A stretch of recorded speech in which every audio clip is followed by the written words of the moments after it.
Hello, everybody, and welcome back to the Her Story TV and the Her Story podcast. This is Getrude Matshe here in beautiful Melbourne, Australia. Today, we are going to the other side of the world. My beautiful guest is coming to us all the way from France. Welcome, welcome, welcome to our tribe. Please tell everybody your full name, exactly where you're based, and share your amazing story with us today.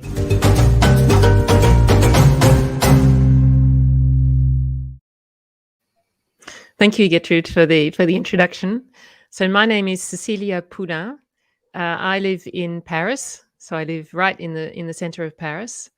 I've been living in Paris now since 1996. I'm Australian. How do you want me to just speak, or do you want to ask me Yes, some tell us your questions? story. It's Sure. always magical to find out how people find themselves in the places they are. Then we'll unpack exactly what you're doing in the empowerment of women's space. Sure. So I'm a lawyer. I trained as a lawyer in Sydney. I then went to work in London and then worked in Newcastle upon Tyne in England, where I was working in a law centre in an area where there was 80% unemployment.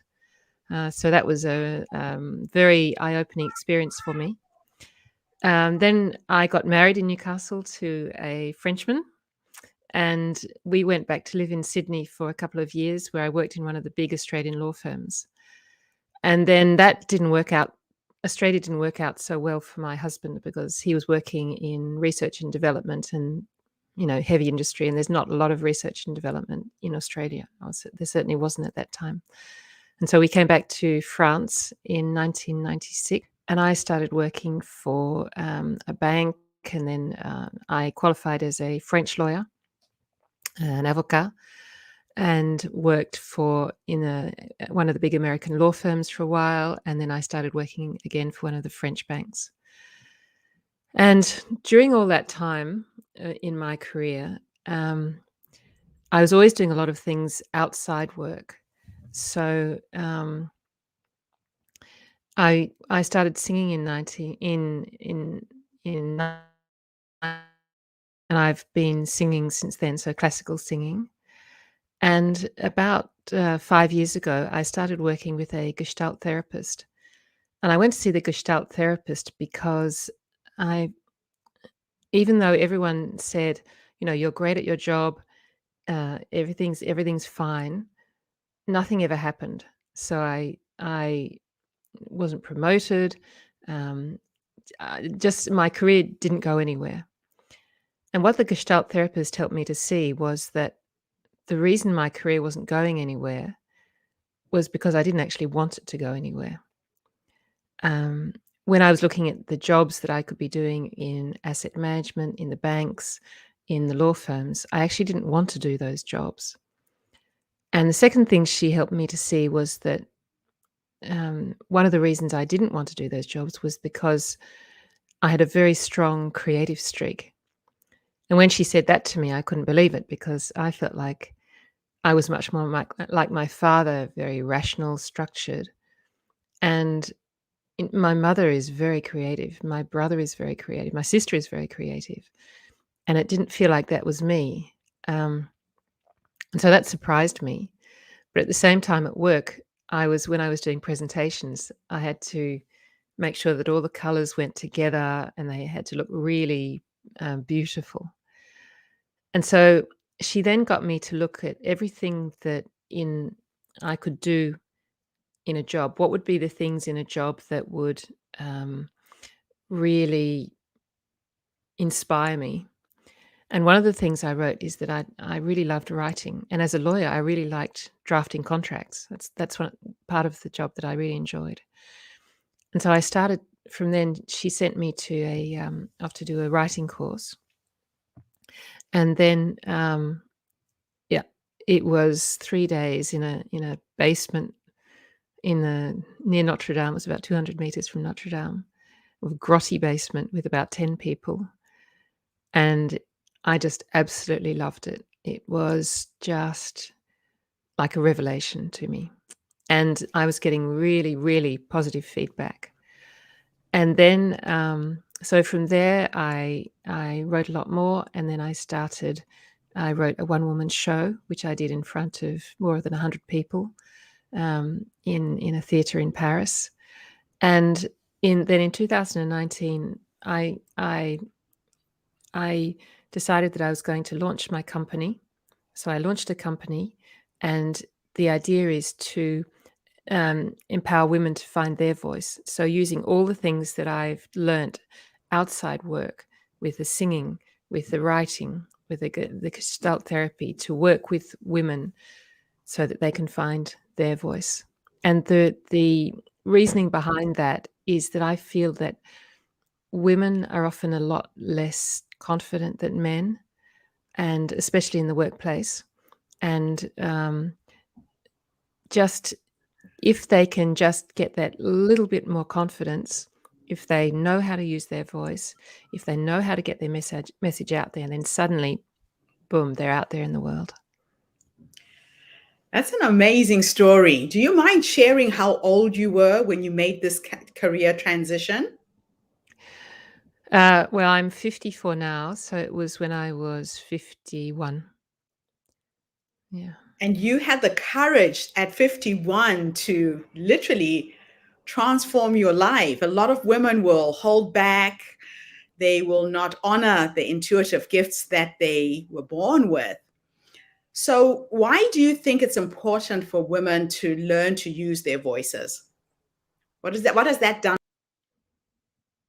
Um, I'll answer that question in a moment. First, I'd like to just come back to what you just said about changing career at 51.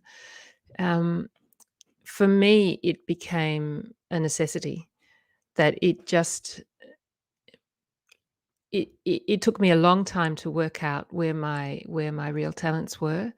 And once I'd realized where they were, there was actually no going back. And so it was a necessity for me to change career. When I say helping women to find their voice, there's a couple of aspects of that. Part of it is just the actual learning to have more confidence and understanding where our gifts are, understanding that we don't have to be like everybody else. And the second part of it is actually learning to use your voice. And I did a survey in a couple of years ago, and a lot of women actually said to me, "I don't like my voice, and I'm not being heard." And so part of using your voice is actually knowing how to be heard.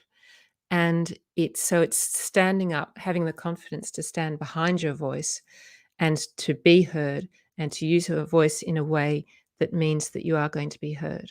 And so that involves work on, supporting your voice, using your body, using the resonances in your body, to make sure that your voice can be heard. That's a really interesting thing that you've just said in terms of how to be heard, because sometimes you can speak and people don't hear you. And then you meet somebody who just walks into a room, opens their mouth, and connects instantly with everyone. So I take it a lot of it has to do with what? Your posture, how you hold yourself, how you breathe into your chest. Tell us a little bit about what that involves. Well, there's the technicals of it. So and you're right. It's how you stand, and it's often it's releasing. So our voices are naturally carry, but we block. So we can block in our throats, we can block in our stomachs. And so a lot of it is just about releasing and letting our bodies vibrate the way that they're meant to vibrate. So it's a bit like a drum. So if you've got a drum that is too loose and you don't have good, strong energy, then the drum it just can't resonate. But in the same way, if the drum is too tight, it won't resonate either. So it just needs to be at that point of relaxation and relaxed energy to be able to vibrate. And so it's the same with our bodies. It's a question of not being completely tensed up, but they're not being completely relaxed either. It's finding the relaxed energy, which means that our bodies can really vibrate and that our voices can vibrate. And the other part of it too is being aware of our energy, what energy we're putting into it, what's our mental energy. And there's a lot of it that is about playing. So, for example, I get my clients to imitate people, and or imitate animals, or pretend to be a gorilla, or to really to play. And when you get people to move into that part of their brain where they're able to be playing like a child, suddenly they relax and their whole energy changes, and they just, they're just fantastic. Wow. This is fascinating because I am constantly, working with different women, training them how to use their voices. And one of the things I've always said is that if you haven't done it before, it is like playing a musical instrument. You will never get a saxophone player who will just pick up a saxophone and start playing and is fantastic at it, Mm. right? So it comes with a lot of practice and even getting used to the sound of your own voice. Because a lot of times we don't listen back to how we sound. So I get people to record themselves speaking and listen until they really feel comfortable with how they sound themselves before they start projecting it out. Mm. Absolutely fascinating. So, what is the ripple effect of having the ability to use your voice effectively? Well, in there is study after study after study that shows that in work, um, we need to be. People are often judged on their confidence rather than their competence. And so, if you are able to speak in a way that is confident and look confident, that means that you are you're far more likely to be promoted. You're far more likely to be listened to. You're far more likely to be respected.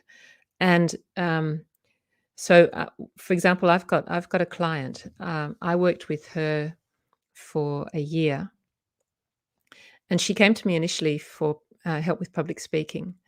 And in the end, we just worked on her confidence, and we worked on all the things that she was telling herself, that she wasn't good enough, that her English, she was from Ecuador, that her English wasn't good enough, that she was speaking too fast in meetings, that she didn't want to take up time.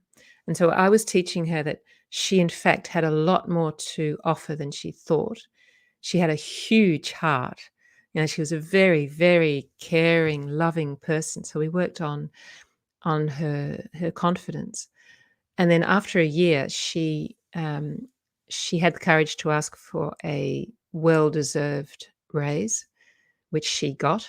She also got a bonus, which she didn't expect. And she was then nominated with the MD of the company. She was nominated as one of the heroes of the company. And since then, her career has just completely taken off. So her boss left, she's gone into his position, and her career has taken off, and she's now seen as an absolute expert in the area. And so that's the effect of becoming confident and taking the time to be listened to, saying what I've got to say is important, and I'm going to just take the time so that people will hear me. Wow. We're going to take a small commercial break. Thank you for that. Anna is tuning in from New Zealand. She's saying, hi, ladies. Good to see you online, Anna, listening to this amazing speaker today. So this little commercial break is just to encourage you women who are out there who have stories to share. The Her Story Circle is about owning your story, embracing your story, and sharing it with the world. They say that the biggest places in the world are graveyards because they're full of those amazing people who took their stories to their graves. Please join us. Register on HerStoryCircle.com.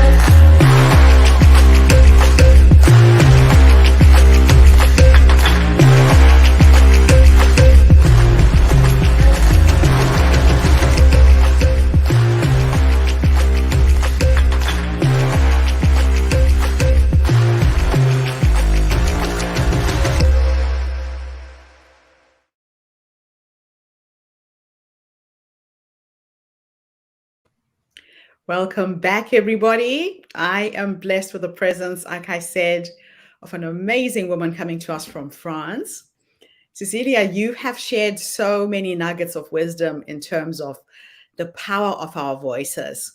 Now, I want to take you back to the younger you.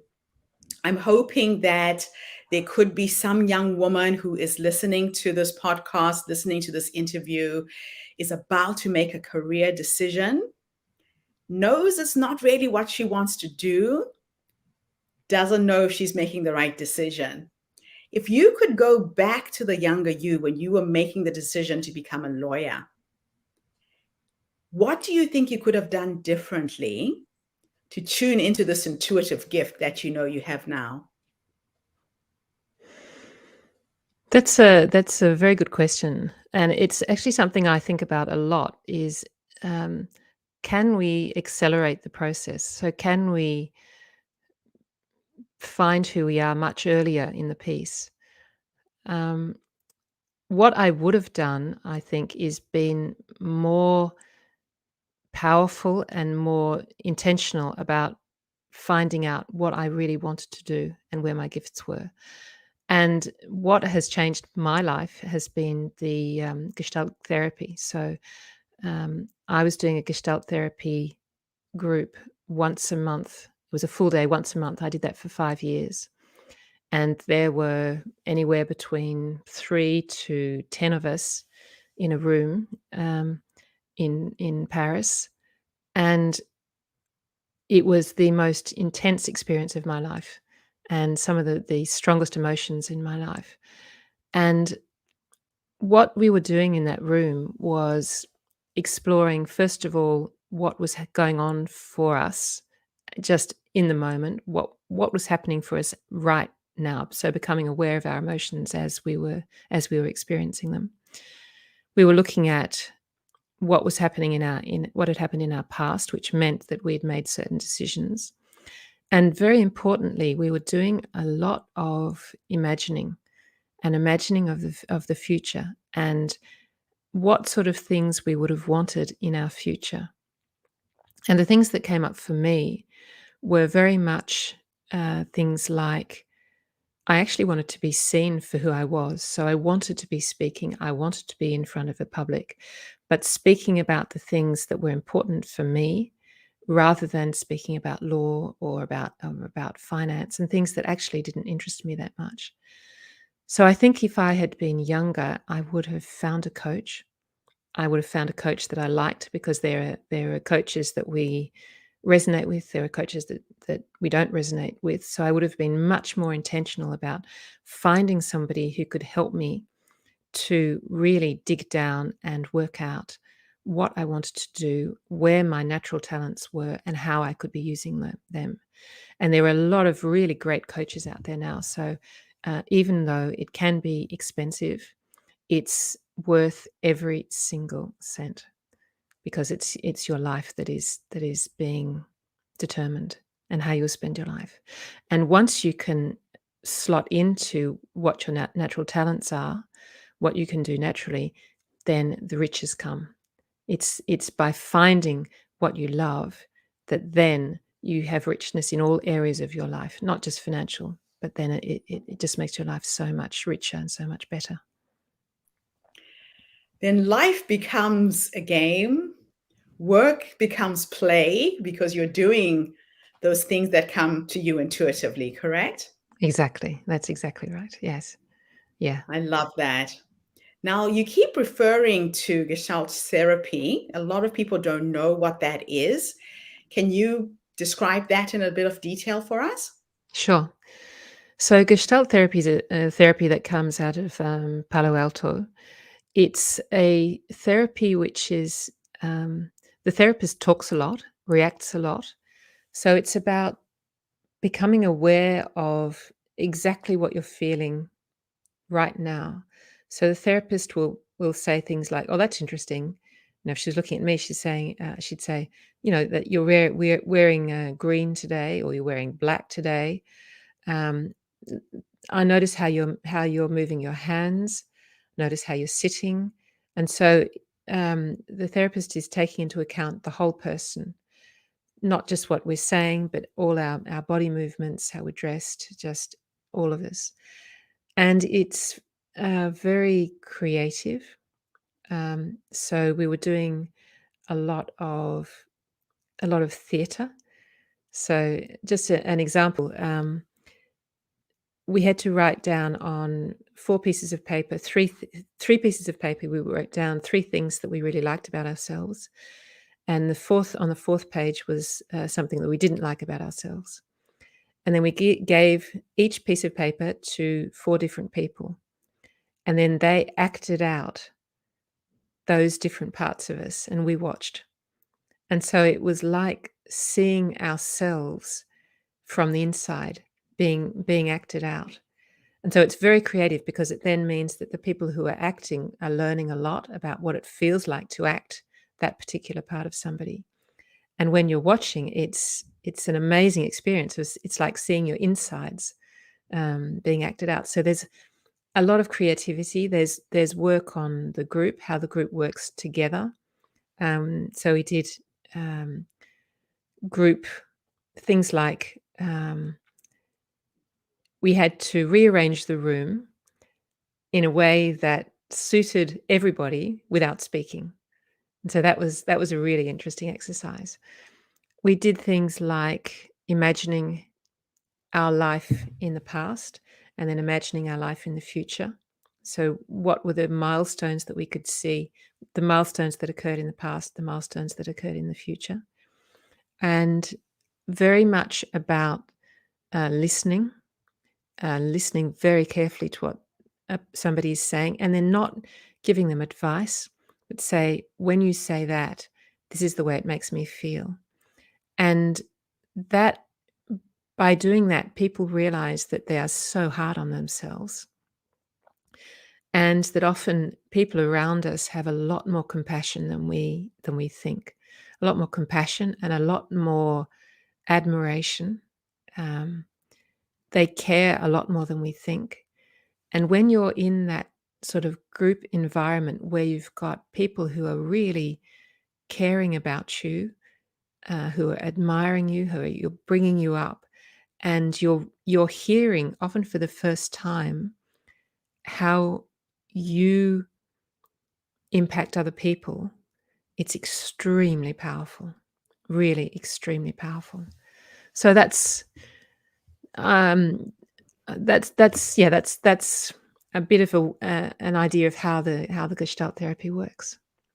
So now, because of COVID, a lot of people are having to facilitate, help people online.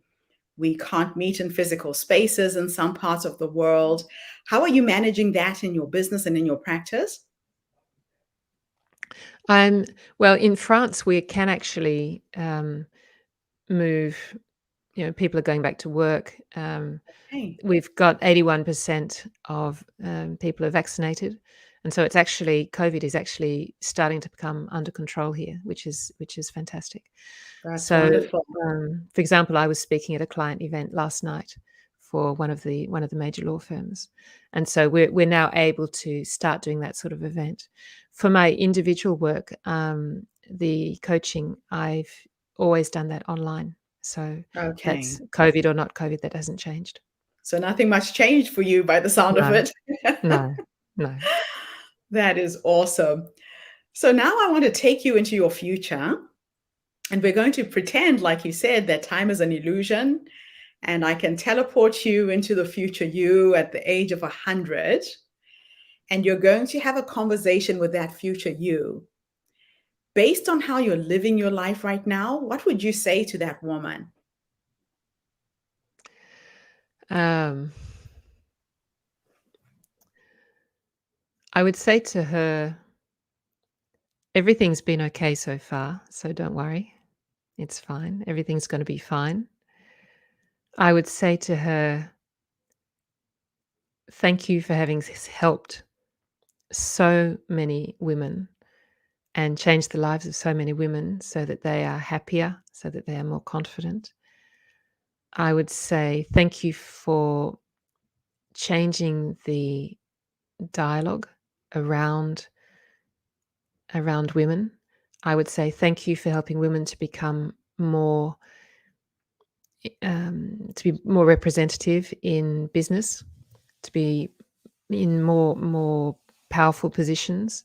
I would say thank you for women to you for having helped women who are in those more powerful positions to actually change the way that our companies work, so that our companies are more nurturing, caring places, and much less about me, and my bonus and my salary, and much more about let's make this work for everybody so that we can bring everybody up. I would say thank you for helping women to be more, to actually change the way that we live so that we're more in tune with the environment, and so that we're actually caring for the environment more than we are now. I think that we've got a long way to go in terms of our carbon footprint for each of us, me included. And um, I would say to her, thank you for helping women to actually help us realize that we are part of the earth, that we are just one more animal, that we are part of this whole ecosystem. We're not above, as many religions say. We're not above these ecosystems. We are part of the ecosystem. And so we need to be caring for it as we would care for other human beings. So if I was able to be changing those ways of being, that would be fabulous. That is awesome. And I think COVID-19 has really come to illustrate what you've just said. We all think that we're so different. It's me and you and not we. But I actually think that humanity is one. We are an organism. We're part of the same whole. And right now, we are literally a breath away from affecting and infecting each other. And if one person in the world is not okay, we're all not okay. So I think COVID has come to remind us of that. And the earth is breathing again because nobody's flying around the world. And Exactly, I exactly. think there is some good that will come out of all of this. Mm. Cecilia, I don't have the words to thank you for this interview. It's been really fascinating catching up with you. Thank you for your words of wisdom. Anna is actually from France. She just sent a message through Facebook saying, I'm from France. So Anna Bonjour, bonjour, Anna. my last question for you is there anything I should have asked you? I always throw that in case there is some little nugget of wisdom I didn't get out of my interview subjects. um, Let me think about that for a second. That's something that I ask in my, because I have a podcast too. So I've just interviewed Getrude for my podcast. That's the question that I ask at the end too. And the thing that so many women say is find yourself, be yourself. I think that's a very powerful message. I think it's not that easy. I know for me it wasn't that easy. It took a very long time. But I also think it is incredibly wise, and that it is worth just persisting and working out who you are, what you are, where are your talents, what do you love doing, what gives you energy, asking all those questions and making sure that you find the answers, and find the answers as early as you can in your life. So I suppose that would be the thing I would leave you with. Fantastic. And now I'm going to ask you for a huge, huge, huge favor. You speak French, right? Yeah. I am trying to make our platform multilingual. I want to appeal to women who speak all kinds of languages to come and share their stories. Can you, in French, invite women from French speaking countries to be part of the Her Story movement, to come and inspire, uplift, energize other women with the power of their stories? We're looking for speakers, and I'm asking every single person I meet who speaks another language to do this for me so I can send it out like a short little commercial. Sure, sure. Bah, bonjour à toutes les femmes, Oh, hold on a francophones. second. Hold on. I'm going to remove my Bonjour à toutes les femmes francophones. Donc, moi, je fais un entretien pour Her Story et pour Getrude Matshe avec un grand plaisir. Et elle cherche des femmes qui ont des histoires qui vaut la peine d'être racontées sur son site, sur son plateforme. Et donc, Gertrude a une énergie, incroyable. Elle fait énormément de choses. Elle fait énormément de choses pour les femmes qui en ont vraiment besoin. Donc c'est fabuleux et je vous encourage de le contacter, sur son site web si vous avez envie de partager votre histoire, pour elle. Merci beaucoup. Thank you, thank you, thank you. It helps to have friends from different parts of the world. Words cannot express my gratitude. Thank you so much, Cecilia. Thank you for just being so relaxed and with me and present. Absolutely awesome to have met you. Thank you so much again. And thank you to everybody who tuned in today. Like I said, the Her Story movement is going out all over the world. Please be a part of this movement. Change the story one woman at a time, one story at a time. Goodbye, everybody. Have a fantastic day, morning, evening, wherever you are in the world. Bye for now. Thank you, Cecilia.